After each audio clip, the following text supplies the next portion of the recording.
Et nous recevons dans ce journal Philippe Gomez, tête de liste de Calédonie Ensemble en province sud. L'Avenir en Confiance vous a proposé la présidence du Congrès. Vous refusez. Pour quelle raison? Parce qu'on ne peut pas proposer quelque chose que vous ne pouvez accorder. La présidence du Congrès, elle ne dépend pas de l'Avenir en Confiance. La présidence du Congrès, elle dépend de l'éveil océanien. C'est l'éveil océanien qui, avec ses 3 voix, décidera qui est président du Congrès, puisque les indépendantistes représentent 26 voix, les non-indépendantistes, l'Avenir en Confiance et nous, 25 voix, et l'éveil océanien a indiqué qu'il ne se situait ni dans un camp ni dans l'autre. Donc quand l'Avenir en Confiance dit on leur propose la présidence du Congrès, ils proposent du vent, parce qu'ils n'ont aucune capacité, en ce qui les concerne, à octroyer aux uns ou aux autres la présidence du Congrès. De manière plus générale, ce que je veux dire, c'est que quand on gagne une élection, on a plus de devoirs que de droits. Ça a été le cas de Pierre Frogier en 2009, quand il a gagné les élections provinciales. Qu'est-ce qu'il a fait? Il m'a appelé, Calédonie Ensemble était en 2e position. Il m'a dit, ben voilà Philippe, je te propose que nous exercions un partage de responsabilités. Je prends la présidence de la province. Avec moi, je te propose 2 vice-présidents, l'espèce Sonia Lagarde et Philippe Michel, qui ont été vice-présidents à l'époque où Pierre Frogier l'a présidé. Et je te demande d'exercer la présidence du gouvernement. Et dans un même temps, Harold Martin, qui était 3e, avec l'Avenir Ensemble, a exercé la présidence du Congrès. Il y a eu un partage des responsabilités à l'échelle de l'ensemble des institutions pour solidifier la sensibilité non indépendantiste à l'échelle du pays.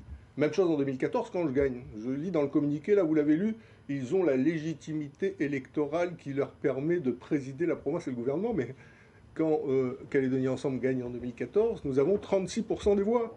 Ils en font 40 aujourd'hui. Nous avons donc la même légitimité électorale hier qu'aujourd'hui. Et quand nous gagnons les élections, qu'est-ce que nous faisons? J'appelle Cynthia Lijard, qui avait fait 20% des voix au titre du Rassemblement. Je lui propose la présidence du gouvernement. Et j'appelle Gaël Yano, qui avait fait 18% des voix. Je lui propose la présidence du Congrès. Pourquoi? Parce qu'il faut savoir rassembler son camp, rassembler les non-indépendantistes. C'est ça le devoir d'un vainqueur.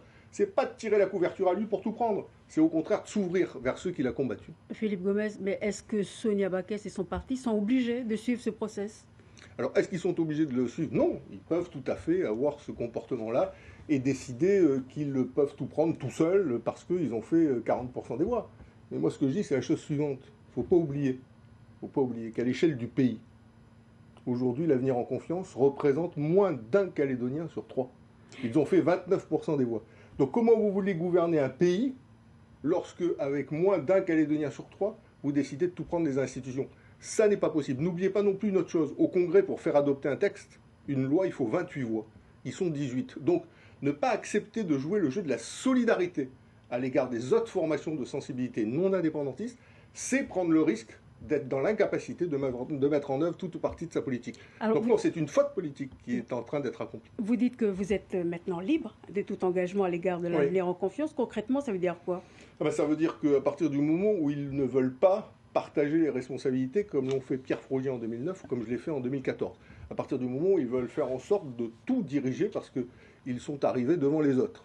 À partir de ce moment-là, nous, Calédonie Ensemble, on considère qu'on est libre. Libre de quoi? Libre de présenter nos candidats d'abord, libre ensuite de soutenir les engagements qu'on a pris à l'égard des Calédoniens en matière de dialogue politique avec les indépendantistes, en matière de justice sociale pour réduire les inégalités entre les Calédoniens et entre les territoires, en matière d'environnement, parce que c'est un marqueur politique extrêmement fort chez nous, en matière d'identité calédonienne. En clair, on a la liberté avec nos élus à la province et au Congrès de soutenir les réformes et les mesures qui sont conformes aux engagements qu'on a pris à l'égard des Calédoniens. Voilà.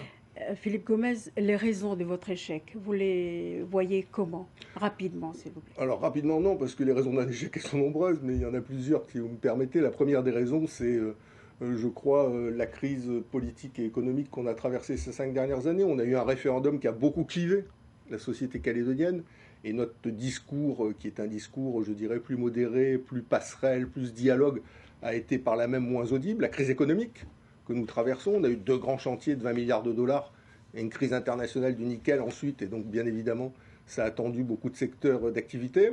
Je crois qu'il y a aussi une abstention à l'occasion de cette élection. L'abstention dans les quartiers populaires est beaucoup plus forte que dans les autres quartiers, quasiment 8% de moins par rapport à 2014. Et vous le savez, notre électorat se situe principalement dans les quartiers populaires. Donc voilà l'ensemble des raisons. Et puis après avoir gouverné 5 ans, si vous trouvez un pays dans le monde où le gouvernement est reconduit, vous m'appelez. Moi, je ne l'ai pas trouvé. Donc voilà, on est dans cette situation. Mais vous savez, c'est pas grave. L'important, c'est d'avoir un cap, de défendre une ligne, de défendre un projet Et je suis sûr qu'au bout d'un moment, les électeurs retrouvent dans ce projet la clarté et la lumière qu'ils ont trouvée à un moment donné de l'histoire. Philippe Gomez, merci. Merci à vous.